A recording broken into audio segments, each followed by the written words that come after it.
All right, guys, it's Brian here, and this is episode 12, day number 12 in our 12 days of wet shaving series.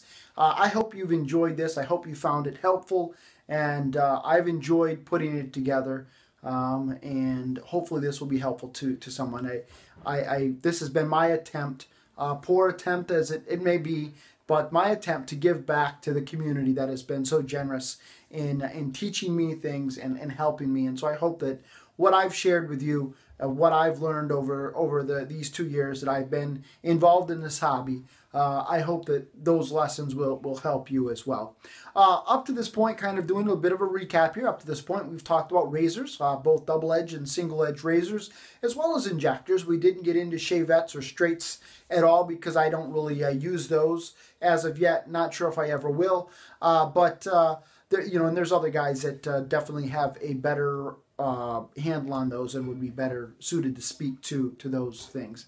We talked about brushes and how the different types of brushes are going to affect lathering and how they're going to provide a slightly different feel on your face. We talked about soaps and creams.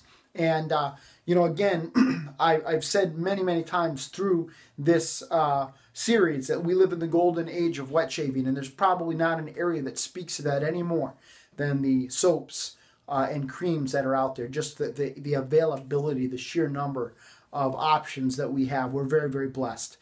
Some great people making some great products, and so just kudos to them, and thank you, all of you soap makers that just make this hobby such an enjoyable one to be a part of.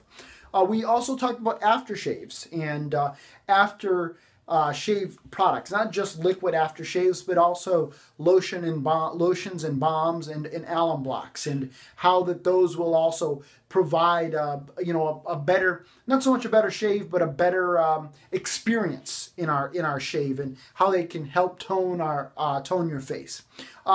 We talked about blades and the different types of blades that are out there, and how it's important for you to dial in a blade and get a feel for how a blade works on your face, and not really necessarily pay attention to how blade XYZ works for Joe Blow, but find one that works for you and for your face.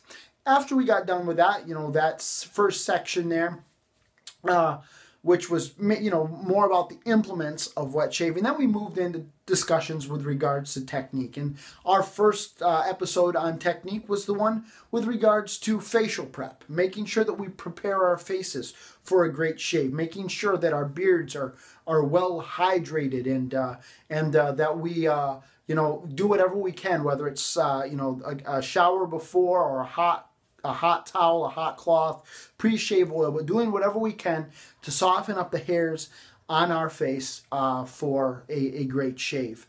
Then we moved into talking about technique with regards to how to use a razor and focusing on angle, making sure we've got the correct angle on our of the blade against our face. Making sure that we're allowing the weight of the razor to do the cutting and not pressing or pulling or tugging on our beard, but just allowing the weight of the razor to really to do the work for us. We talked about the importance of multiple passes, that we're focusing on beard reduction, not beard removal. We're not trying to get everything all in one whack, but taking our time, doing multiple passes to ensure that we have an irritation-free shave. We also talked about being aware of how our facial hair grows, so that we can make sure that we are shaving with the grain properly. And then when it comes time to shaving across the grain, we know how the grain is growing, how our hair is growing, so that we can shave across the grain. And then if we decide to move on to an against the grain pass, to really go after that BBS, that baby butt smooth feeling, we can do that. And so we talked about that a little bit. We also talked about the importance of sane beginnings and not really chasing after, when you get into the hobby, it's so, easy to be caught up in just the sheer number of soaps and creams that are out there, the sheer number of razors and blades and brushes and all of that kind of stuff. And just focused, talked a little bit about focusing those first few weeks, months, on developing good technique, and really that I recommend that you stick with a single razor, a blade, soap, and you don't deviate too much from that. And if you do, you just change one variable at a time so that you really can get dialed in and you really understand your face, and you understand your technique, and you're getting those optimal irritation-free shaves.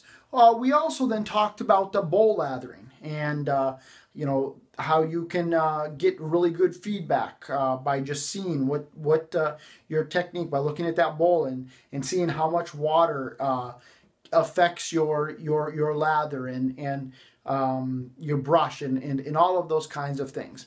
Then in the last episode, we talked about face lathering, and I did a little bit of a demonstration on how to develop a good lather on your face.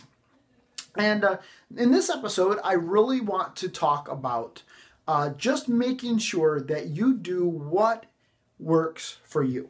In this hobby, there's so many guys when they get into this hobby and they kind of are chasing after who they think are the cool kids in the hobby.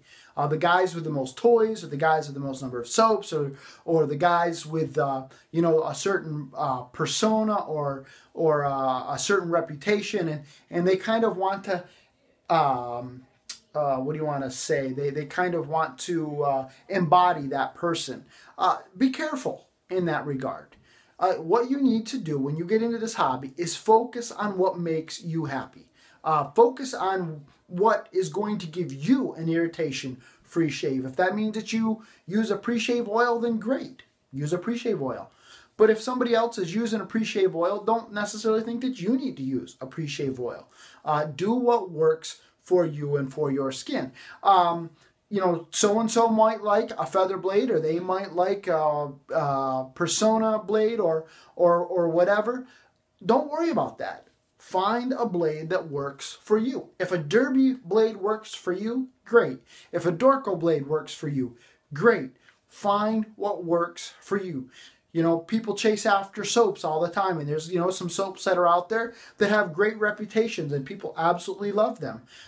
They may or may not work for you. There's a couple of them that I've tried, and I just found them to be and that's fine. The performance was there. I didn't like the scent. No big deal. No harm, no foul. I'm not going to use a soap that I don't like the scent of just because it makes me feel like I'm in the cool club. What's the point? I'm not here to impress anybody. I mean, if I was here to impress anybody, I probably wouldn't be doing these videos to begin with. No, do what brings enjoyment to you. Find a soap that works for you, or soaps that work for you. Find a razor that works for you. And then if it makes you happy sticking with it, that's fine. You don't need to feel under pressure to acquire the latest soap that's coming out, or the latest razor that's coming out. And it's easy to get caught up in all of that hype. I would strongly suggest that you avoid that. That's just me personally. I don't get caught up in all of that stuff. Now, yes, over the years, you can see I've acquired quite a number of soaps. I've acquired, and you can't see them here, but you can see a few of them, quite a number of razors and whatnot. But I do what brings enjoyment to me. And I also try to be very, very conscious about making sure that I spend my money wisely. I'm not trying to put my family in bankruptcy. I don't want to end up living in a van down by the river because I had to have XYZ soap, or I had to have XYZ razor, or something like that. That's just absolute insanity. So my biggest word of advice to you after all of these 11 episodes, this one being the 12th, is do what brings enjoyment to you. And just enjoy this hobby. There are so many aspects of this hobby that are so great. And, there's room in this hobby for everybody. If you're the guy who's happy with, Schick injector and a mug, Williams mug soap and a single brush and Old Spice aftershave, if that works for you, great. And there's nothing wrong with that combo. I've used it. I love it. If you're somebody who likes to try different razors, go after it. If you are somebody who likes to go out into the wild and look for razors like I do it. Just don't come to the stores near me.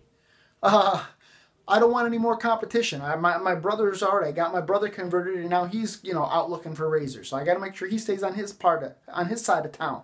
Doesn't come over and try sniping me. No, but there's room for everybody in this hobby. And so I just really want to encourage you. If you get into this hobby, focus on what brings enjoyment to you, and don't worry about what everybody else is doing. This is a great, great hobby. I never, ever, ever dreamed that I would fall in love with shaving. I absolutely hated shaving for the first 14, well, more than that, because I've been doing this for a couple of years and I'm 38. So from the time I was 14 to 20 some odd years, I guess, of shaving, I absolutely hated it. And then I discovered traditional wet shaving, and now I absolutely love shaving. And I hope that my passion has shown through in this series. So this is Brian reporting live from my shave den. I hope you've enjoyed this series on wet shaving. And if you've got any questions or comments, any feedback at all, let me know. Put a comment down below. I'm happy to correct any errors that I made. I don't claim to be an expert. I just claim to be a guy who's very passionate about this hobby, always looking to learn, refine my technique, and looking for better ways to do things for sure. Always looking to learn, and then looking forward to sharing what little bit of knowledge I have with you. So this is again Brian reporting live from my shave den, wishing you a lifetime of happy shaves.